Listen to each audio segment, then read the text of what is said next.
Disclaimer: the following episode is an upload that was filmed yet remained unpublished since 2023.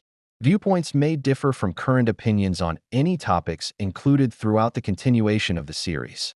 In the event that future episodes include opinions opposing other opinions that may have previously been expressed, we are making it known that it is not meant to be contradicting in any way, shape, or form. Stay tuned for upcoming episodes, which will be available on both YouTube and Spotify on Wednesdays at 6 p.m. Eastern Standard Time. You are now listening to When the Vibe's Right podcast. And once again, we are live. Welcome to Whatever Podcast. And if you didn't know before, Whatever stands for When the Vibe's Right. I'm your host, Marcia Naray, and let's get into this. So how is everybody doing? As you all know, we didn't record an episode last week because we took a little break. But now we are back and we are better than ever.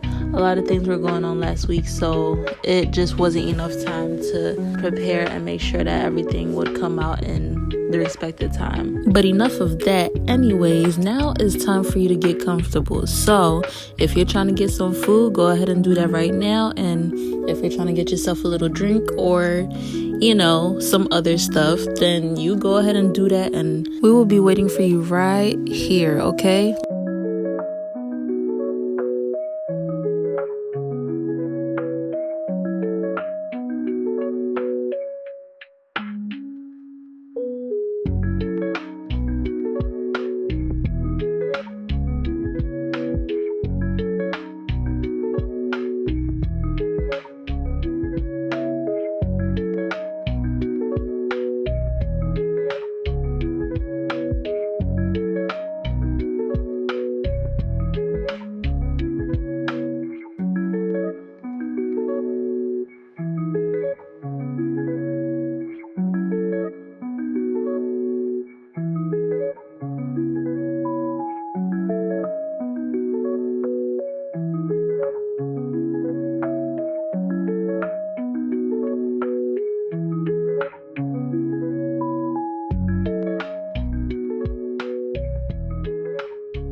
All right, and we are back from this little break. Now, if you are not aware, in the last episode that we recorded, we were talking about the topic of comparing.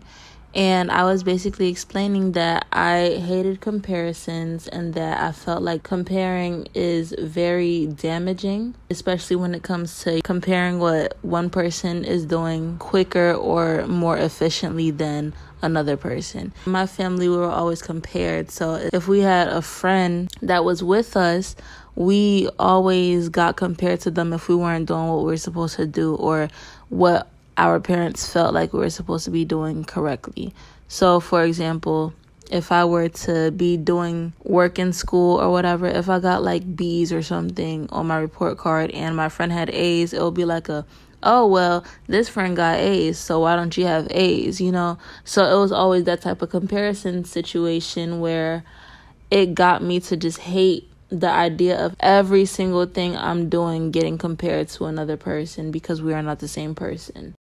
Now, although comparisons between friends and siblings is definitely toxic, the problem gets worse when it comes to comparing parental genes. Specifically, I feel like that's a really bad one because when you bring looks into the picture, that's when insecurities start. Like that's the stuff that contribute to low self-esteem and insecurity and lack of self-confidence when kids get older. Let's talk about it. Honestly, let's talk about it because, this might be a little touchy. It might be a sensitive topic, but at the same time, here we uncover everything. We talk about everything here. This is supposed to be a safe space.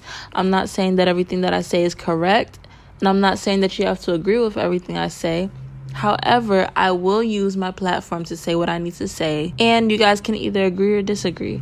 Either one is fine. As long as you're not prejudiced or judgmental, you have nothing to worry about here. We received a DM from one of you guys on the Whatever Podcast Instagram page. Remember, if you guys would like to talk to us and share your stories, you can always DM us on Instagram at whatever WTVR.podcast or on our Twitter at whatever. Again, WTVR _ podcast. So one of you guys sent a DM to us that inspired this topic for today's episode. The name will remain anonymous at the person's request. However, we appreciate you for allowing us to share your story. Now, the message says, I just want to say first off that I love the podcast. Thank you. We love you as well. I was listening to the episode you made 4 days ago for the third time since I've been reflecting on it. I was at my aunt's house and I was watching TV with my niece while my aunt was on her phone. Just to be clear, my niece is my cousin's daughter. So she's my aunt's daughter's daughter, LOL. Okay. My niece is 4.5. Out of nowhere, my aunt goes and asks my niece, who do you get the better genes from? Mommy or daddy? My niece didn't know what to say, so she got quiet. Then my aunt told her, say your mommy. So I asked her, why are you making a child decide who makes her look better between her parent? And girl, when I tell you my aunt got so mad, all I wanted to know was why you would make a kid compare their parents to each other as if they had the same background. Am I wrong for this situation? I know I shouldn't have spoke since it's really not my business, but I wouldn't want to see my baby grow up hating the look she got from me because her dad made her think my traits were the ugly ones. Ooh, yikes. That's a lot right there. No, you were not wrong for asking that question because I feel like you tackled it in a respectful way. You just ask a simple question. I do feel like it is very problematic that she decided to ask your niece who's foreign who gives the better genes or the better looks. She's literally a 4-year-old. There's no reason why she would have to think, oh yeah, my mom gives me the better genes or my dad gives me the better genes. There's no reason why she should think that. All she should be focused on is knowing that she's beautiful no matter what. That's what needs to be implanted in her head, not who gives her the better genes. Speaking further on the topic of parental genes, all that stuff contributes to low self-esteem and insecurities. And there's this one thing that I noticed that parents happen to do. I'm gonna say this. It's not entirely true, but it's not false either. This is something that I can speak from my experience when I've seen or heard people tell me about this. Honestly, I'm not even gonna lie. I only see this really in mothers. I've never seen it in a father before. A lot of times when there are two parents who happen to separate, the mother happens to have some type of dislike toward the father of the kid. The way that this looked, the mother would be in the middle of, I guess, disciplining the child, however that looks. I don't know, I don't care, whatever. In the midst of it, they would say something along the lines of, I don't know where you got that from. You must have got that from your daddy because you definitely didn't get that from me. Or they'll be like, see, that's exactly what your dad be doing. That's exactly something your dad would say. Then to put the icing on the cake, it'll be like days later, the parent is back to reminding the child how much they look very similar to their dad. That's the type of stuff that eventually the child is going to grow up thinking, oh, well, since my dad gave me these traits and my dad is this type of person, these traits are ugly. People don't realize that every single thing contribute in some way, shape, or form. For example, if a girl looks less like her mom and more like her dad, it's very likely that the child will feel like, oh, I look like a man, or oh, I don't like these traits because these are the traits that I got from my dad instead of my mom, and I wish I looked more like my mom because my mom is a girl, and if my mom's a girl and my dad is a guy, if I look like my dad, then that means that I must look like a boy. That's a lot of time the way that some kids may view genes or themselves. I don't know how to explain it. For example, with me growing up, right, I was always told that I look like a mirror image of my dad. I never hated it or anything. I didn't mind it, whatever, cool. If that's what they saw me as, then that's what they saw me as. That's perfectly fine. Yeah, I never really got compliments being told that I look like my mom at all. I think I got probably like maybe one comment. I don't know.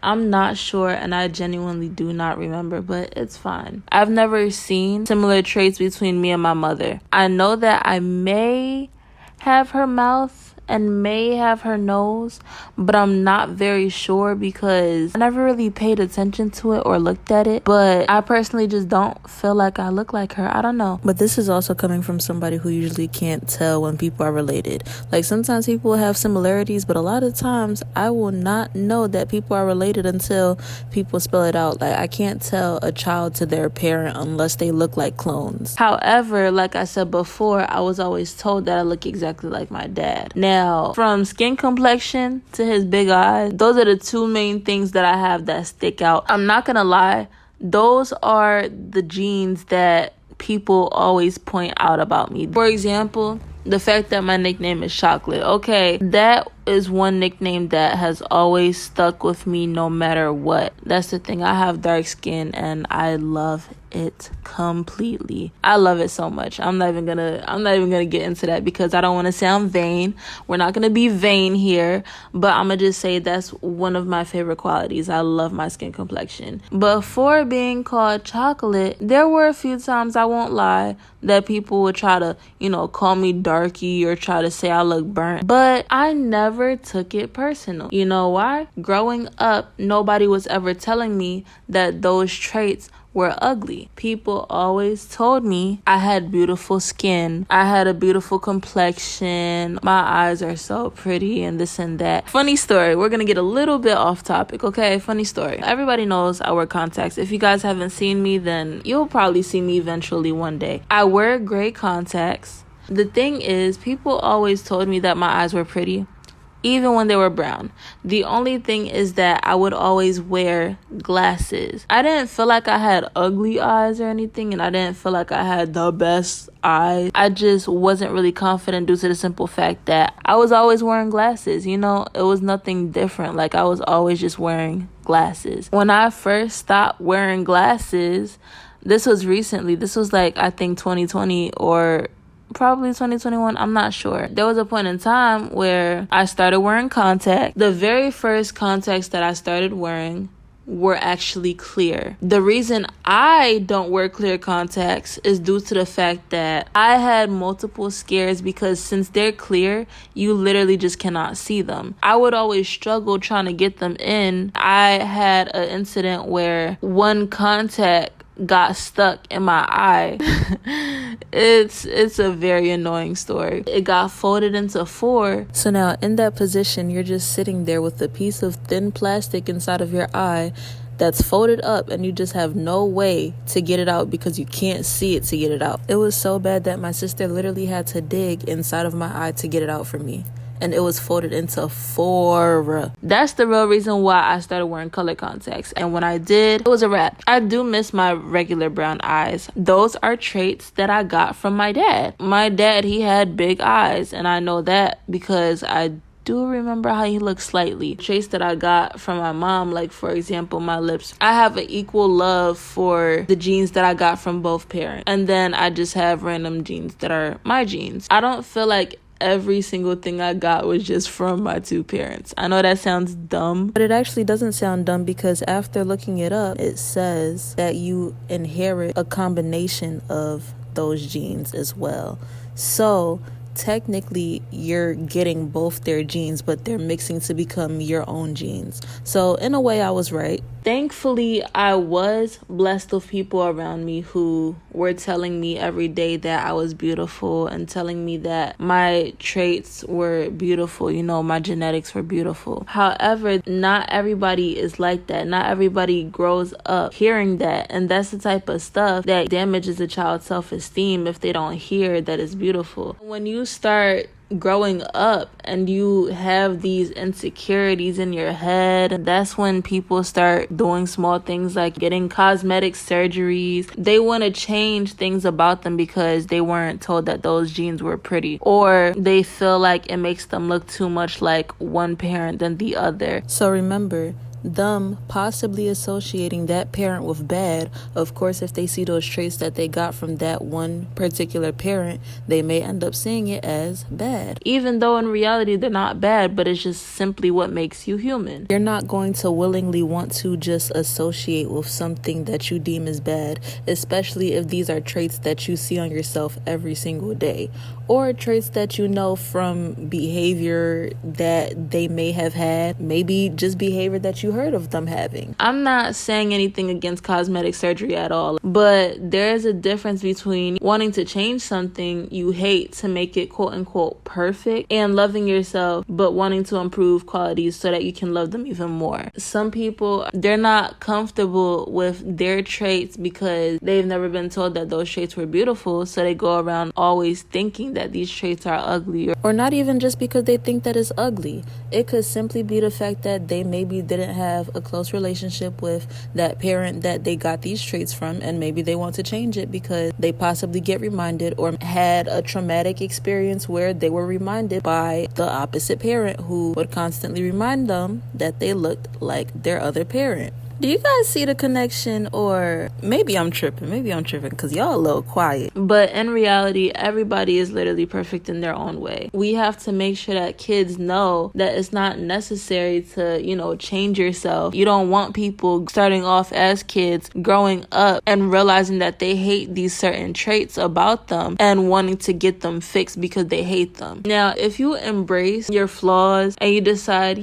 but I want to fix this a little bit, that's fine. But going in and changing something about yourself because you just completely hate it is sad, because it just shows something damaged you to make you hate it. Now, the reason why I use damage is because 9 times out of 10, if somebody just had a small trait that they wanted to fix about themselves, they're not going to have a passion against it. It's going to be, this is what I want to fix, but I'm still fine with the way that it is. I just want to enhance it a little bit. Now, this can literally be about anything, whether it be cosmetic surgery or something smaller than that. For example, I recently developed skin tags. Now, when I say recently, I don't mean just a few days ago, but it's something that happened to grow on me as I started to get older, as I started to age. It's something that never bothered me. However, I did get it from my dad's side. Now, don't get me wrong. Nobody has ever told me that it was ugly. However, I did hear before, "Oh, I don't know why you have those. You're too young to have those." Now, in the event that I had a traumatic experience that made me insecure about this, my first thought would be to get them removed because they're making me look older than my age. Or if I grew up hating my dad, I would probably feel like it was something that was bringing us closer. And that's probably something that I wouldn't want if I already had to deal with my mom saying something along the lines of, "Look at you making the same face your daddy used to make. You're doing that just like your dad." Now, don't get me wrong. Whatever podcast, we're always going to tell the truth and be honest. My mother has spoke different traits on me, but I never took them personally because she had her experience with him. I can't fight that. That has nothing to do with me. Of course, I will have traits that he had, because I am 50% of his DNA. Regardless whether he's here or not, I'm always going to be that 50% of him that's still there. No matter where the genes or traits are coming from, it's still important that regardless, I love them because they're what makes me me. There was a video of a little girl, and it was on Instagram. This little girl was calling herself ugly. I'm sure you guys probably saw it before, but there was a lady who was doing hair. This little girl's mom asked the hairstylist to do her daughter's hair. In the middle of her doing her daughter's hair, the little girl is like, "Oh my gosh, I'm so ugly." I kid you not. I'm a sensitive person, but I'm not that sensitive. But watching that video literally made me start crying. The time I started crying was not the first time I've seen the video. I've seen the video at least like 2 other times prior to that moment. But when I saw that video, the amount of sadness that came through me, I called my sister. I sent it into the group chat that we have because it's me and my 2 sisters inside of this group chat. I saw it and I was crying, and I was telling my sister, I really feel bad for her because this poor baby, she's at such a young age where she should be getting told that she's beautiful, but kids are being kids, talking about her and trying to call her ugly, even though she is literally a beautiful little girl. Like, she was so cute. It just made me sad. Of course, kids are cruel, but at the same time, it starts at home. It starts in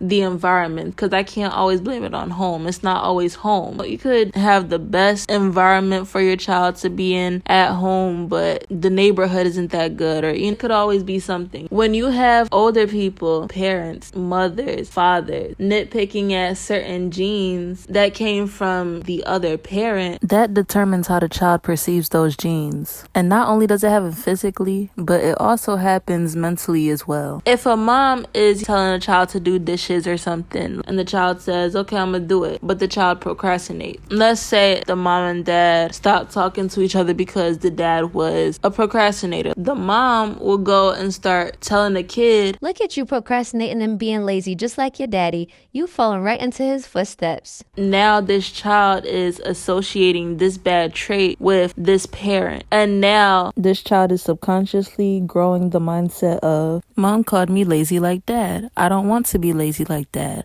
Next thing you know, this child grows up having a hatred for their dad that they didn't even realize they had. Then this could turn out two ways. Either one, they become exactly like their dad, or two, they completely despise their dad to the point where they do everything that they can to make sure that they don't end up like him. Next thing you know, you either have a perfectionist or a rebel. Don't get me wrong, I'm not saying this happens all the time, but at the same time, I am saying those negative comparisons about traits and genes can all lead into the same thing, which is insecurity. It's damaging. It's like you're not only putting a negative light on that parent, but now you're inviting your child into drama that should have never involved them, and now you're giving them the okay to look at the other parent as less of a parent because of drama that you both had. And that's where boundaries get crossed. Respect is no longer in those households because you just gave them a grown-up decision where they now have to judge their parent as guilty or not guilty because of something that you two went through. This is not to say that another parent can be hurt. That's not the issue at all. The problem is when you bring your child into it and then you wonder why the child lacks respect. If you're telling a child about somebody that hurt you and telling the child that they're doing stuff that the other person who hurt you did to you, if your relationship with that child is stronger than the other parent's relationship with the child, they're 9 times out of 10 going to try to prove their loyalty to you. So now that child has the mindset of, oh yeah, I could go ahead and disrespect this parent because this parent wasn't a parent to me since they hurt my other parent. Now they no longer see that parent as an authority figure, meaning that they feel that they can treat that parent the way that they feel like treating them since they had no respect for the other parent. Now I'm making it clear, I'm not saying that the parent would allow this. However, this is 9 times out of 10 the mindset that's going to develop with the child. It's very hard for me to say this parent and that parent. I don't know. I don't want to say that only mothers do this, but I actually have only seen mothers do this. I've never really seen anything about a father comparing his child to his baby mama. I've always seen the mother say something about the fathers. Let's go back to the DM that we're talking about with the aunt. Of course, she didn't mean any harm, or we don't know if she did or not, but we'll just say that she didn't because we aren't trying to accuse anybody. We're not trying to assume the worst. So let's just say it like this. She tried to make the child compare both the parents' looks to get her to say that the mom looked better. Hence the part where she said, who do you get the better looks from? Say your mom. Once again, eventually as the kid gets older, the looks will probably get associated with gender, and that will probably determine whether or not the traits that get noticed seem masculine or feminine to the child. Now the child is hearing about all the negative traits that the parent gave them, but nobody is ever telling them that regardless what traits they have, they're still beautiful. This is why it's important to know what your child is being exposed to, whether it's at school or at home. Even if you don't know what your child is being exposed to, it's very important to speak life into your child. Anybody, whether it's a kid or an adult, can say something negative about a trait that your child has. And it's your job to make sure that the child knows not to let that get to them. If a child is getting reassured at home, they're less likely to believe what they hear from one of the kids at their school's mouth. Think about it like this. If you just taught your child that 2 + 2 = 4, they're not going to hear from another child that 2 + 2 = 5 and believe the child. They're going to believe the adult who knows what they're talking about. It's literally the same thing, and I'm now realizing that I don't think we understand that you have to learn to love yourself. A child has to learn to love their features. They have to learn to love who they are. It's not something that just happens overnight.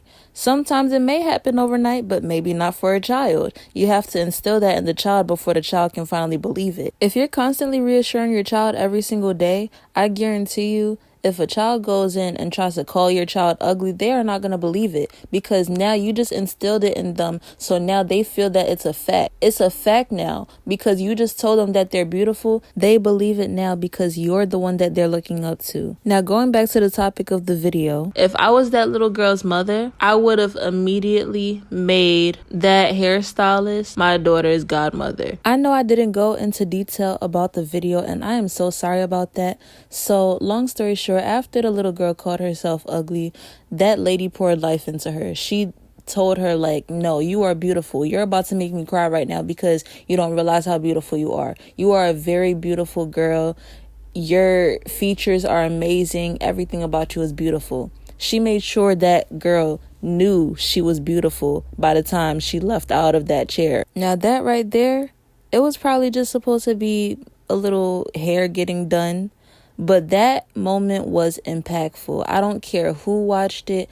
I don't care what anybody says. That is a moment that little girl is most likely going to remember for a while. If I am in that moment where I am not present to be able to cheer my daughter or son on, I am making sure that whoever is their godparent, make sure that they take that role as serious as possible to the best of their abilities. We gotta do better at deciding who gets to step in for you as your child's godparent. I'm not a mother yet, but a godparent is supposed to be there if you're not there. And I'ma just say, I'm not sure if it's just my family or if this happens very often. A godparent is supposed to be a set of parents or a parent who your child feels safe enough to go to if anything else happens and makes you unable to step up to your duty as a parent. So, for example, in the event that you can't be present as a parent, who are you having to fill in for you? Again, I'm not a mother yet, but I know for a fact that when I do become one, the only way you're going to be my child's godparent is if I know that my child can run to your house when they want to run away from me. Because at that point, I know that they are comfortable enough to come to you when they really need help. The problem is when it comes to godparents, parents will choose somebody who is close to them or somebody who does some nice things for them. Now, I'm going to say this. When it comes to me, I had a godmother. I didn't have a set of godparents, but I had a godmother. I wasn't close to her. However, she was there for us when I was a baby. So they gave her that title of being my godmother. I never was able to gain that connection or relationship with her for her to actually be considered my godmother to me. Like, I feel like she was more so a godmother to the whole family, not just to me. However, when I was having this conversation with my oldest sister, shout out to her, we came to this understanding that between all of our siblings, our godparents were all either not attentive or they didn't act like godparents to us. Okay, I'm not going to speak for everybody else, okay? Because my whole family, they all had different situations with their different sets of godparents, okay? But I will say, I was too young to connect with my godparent when she was heavily involved with our lives. Like, I was way too young for that. So I'm not going to sit here and say she was a bad person because she was not a bad person at all. Like, she was a great person. But I didn't have that connection to where I felt like I could just, call on her whenever I needed her. That wasn't the role that she played in my life.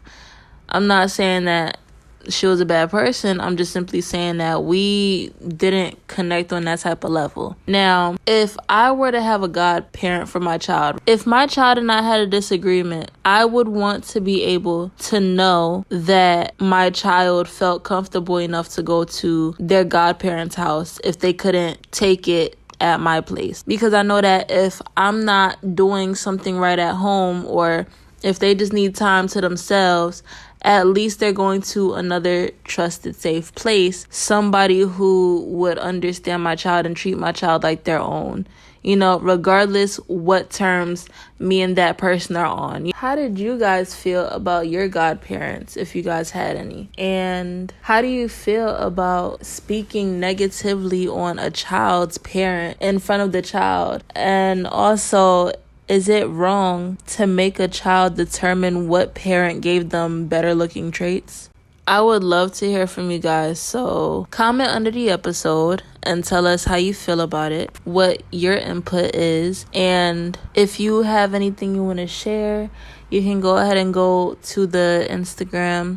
Once again, it is whatever, WTVR .podcast, and the Twitter is whatever, WTVR _podcast. You guys can reach out and speak to us. We would love to hear from you. Thanks for watching and thanks for tuning in. You guys have a beautiful day. Have a beautiful week. But yeah, tune in next week at 6 p.m. for the episode. Once again, I'm your host, Marciana Ray. Thank you for listening. Take care.